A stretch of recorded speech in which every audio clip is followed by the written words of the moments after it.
informant scene. Okay. Which is gonna be a pretty cool scene. And then I'm actually featured as a security guard at Interscope Records. Wow. For a scene where Tupac comes in to meet with the executive of Interscope Records. He has to come in and sign in at my desk and gotta hand him his clipboard and all that mess. So. Wow. Okay. Yeah, it's pretty cool. And dude looked just like Tupac too. Like he's damn near a dead ringer. That's crazy. Big up to Calpite podcast. Or was it Calport? I can't remember how I'm saying. Demetrius Shipp Jr., by the way. The guy who plays Tupac, Demetrius Shipp Jr., cool dude. I believe he's from Alabama. Very humble guy. Like, he's never acted before. So he's professional on set. Like, but, you know, he was enjoying the moment, and it was nice to see, I mean, the guy get out there, and he really got into it, man. Wow. He really got into character. It was very interesting. Wow. All right. So, following the finish, we gotta keep this thing moving here. There was somebody else, another huge icon, probably our biggest one up here, but we're gonna skip over him because we're gonna put him last. Another untimely death was my man Kimbo Slice. You know what? When I'm not gonna lie, when that came through on my news feed, it was kind of like, okay, is this one of them links I click it, I'm gonna get a virus from my computer? You didn't believe it? It just looked weird. I mean, it's like, all right, now, you know, everybody's dying. Like, all right, Kimbo Slice, like, what did Kimbo Slice do? But I guess he's just, you know, bad health. Well, yeah, I mean, we'll talk about the icon. We ain't jump on the icon yet because he was the original, it's similar. Like, well, not MMA, but he's a scary looking dude, man. Well, he didn't do MMA. He actually was a backyard street fighter, yeah. And then he made it in MMA. He just wasn't in on the internet and just whooping, just calling dudes out. When dudes would call him out, he would pull up. You remember the first videos of Kimbo Slice where he would literally pull up, get out the car, walk up the fight, and just like two punches, bam, bam, knock dude out, get back in the car and leave. And leave. Yeah, and his career just wasn't so spectacular when he went to MMA because he actually pink hair knocked him out. Things ain't been the same. Yeah, Seth Petrelli, I can't remember his name, but he was UFC. I remember. Yeah. He just had pink hair. Yeah, the dude in UFC beat him, and then he ended up going to Bellator. So he ended his career in Bellator. He actually fought a way over his prime Ken Shamrock, and he knocked out Ken Shamrock recently. He also fought Dada 5000, I think. But he had a couple. You said way over his prime. I bet you wouldn't fight Ken Shamrock right now. No, I would not fight Ken Shamrock now. But yeah, man. So, it's been a lot of hype on Kimbo because people wanted to see him succeed. They wanted to see him go from backyard street fighter to MMA sensation. It's just hard in that game because you're not just going to just jump in there and all of a sudden just be the top of MMA because it's a lot of other stuff. He found out that breathing techniques and the stamina and of those matches and the ability of the ground game was a lot different from what he's standing up and knocking you out, but let a dude get you on the ground. You know what I'm saying? So that's the thing he had issues with, was a lot of that going on. The technical aspect. The technical aspect and the stamina and you might be able to jump into some lower league MMA, but when you go to UFC, you're at the top. And even Bellator being second, you're at the top. Big up to Cornelius Small up in here too. What up? Those MMA fighters, every move they make, all that stuff is calculated. Yeah, everything's calculated, man. It looks like they kind of flailing and, kind of just kicking at each other and grabbing at each other, but all that stuff is calculated. Right. And, hold on. I didn't even play his little interview. Here's a little interview from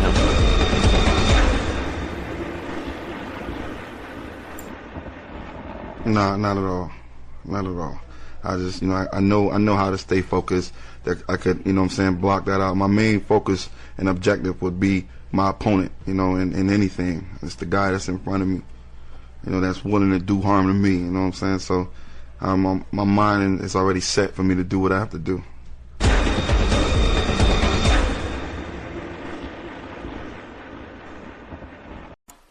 Yeah. So you had a little clip of Kimbo there. The thing about you should have just played the somebody him punching somebody. Look, I could have played him knocking somebody out, but it just wouldn't have been so dramatic. You should have played a clip called Two Sounds. The sound of me hitting you and the sound of you hitting the floor. Hey, that would have been dramatic. I'd be like, that was Kimbo Slice knocking somebody out. Change it to your ringtone. All right, so our time is running up on us. So we had two of them. We had a hockey legend by the name of Gordie Howe, who passed. Familiar with Gordie. Gordie was huge. Yep. In the hockey world, he's a legend. I'm sorry, 18, I think. I said 88. So Gordie Howe was 18. Number 18. Number 18? Okay. Sean Rooks passed. Sean Rooks actually was NBA. He wasn't a legend. He just, played. Talking about the guy that used to play for the Mavericks, tall light-skinned dude? I think he played for several teams, man. They said he played for Atlanta. He played for, did he play for Philadelphia? I know he coached at Philadelphia. And they said that he actually interviewed for a job. I didn't know he died. Yeah, he just passed last week, man, right behind our big one that we're going to talk about, right behind it, like the next day. And then check it out. This morning, a girl passed away by the name of Christina Grimm. She was a singer on The Voice. She finished third in week 6, and she died while she was at The Voice? On the song The Voice. I mean the song The Voice, the show The Voice. She was at a concert in Orlando and got shot. And that's breaking news. That's this morning. Yeah. She got shot at her while she was on stage or like after? She probably was attending. But yeah, I don't know what happened, man. Yeah, oh wow. I don't know what happened. I have no idea what happened and why she got shot. I haven't even pulled the story. I just saw that this list is pretty comprehensive. Well, I guess it does qualify her as a celebrity. I didn't know. My wife watches that show. I don't watch that. Right. All right. That leads us to the biggest one, our icon. The biggest one of the year in perspective, and that is Muhammad Ali, Cassius Clay. That's just tragic. Yeah. I mean, not in the sense, he lived a full life, but it's just, man, when anybody thinks of Muhammad Ali, I don't think there's anybody who could honestly say they hate Muhammad Ali for anything. And you know what? And we just got a chat in from RC who pretty much summed it up very well.